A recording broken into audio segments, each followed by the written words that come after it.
my number one kind of bit of advice around this is it takes time, and it's not what you want to hear, right? It takes Yeah. time, and you just got to stay in the game. To win the game, you've got to stay in the game, right? If you, I mean, I've clear, and it's not sexy, right? It's not. I mean, it's not. It's. There's no.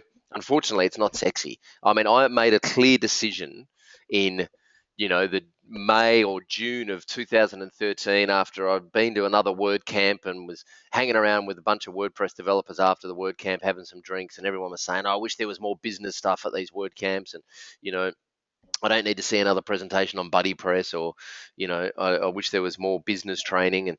And I just remember making a conscious decision then and there in that restaurant. Well, that's it. No one's doing this.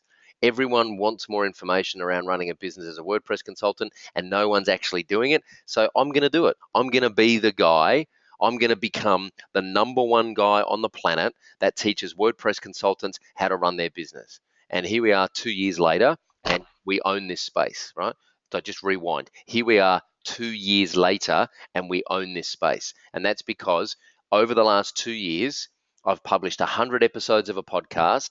I've made a spreadsheet that listed the top 50 influencers in the WordPress space and a whole bunch of people outside the WordPress space just for general inspiration and motivation. Yeah.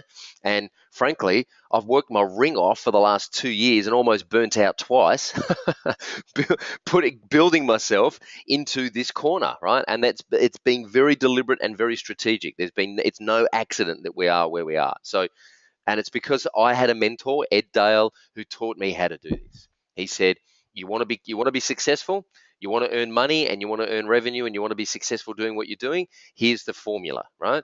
Pick a niche, make sure it's financially viable, make sure that there's a hungry crowd there who want information. Well, I already knew that because I was at conferences with them. So I got out of the building, I went and hung out with them at conferences, and I listened to those conversations. And I'd been doing that for a couple of years as a WordPress freelancer myself. And then I said, okay, I know there's a hunger for this information.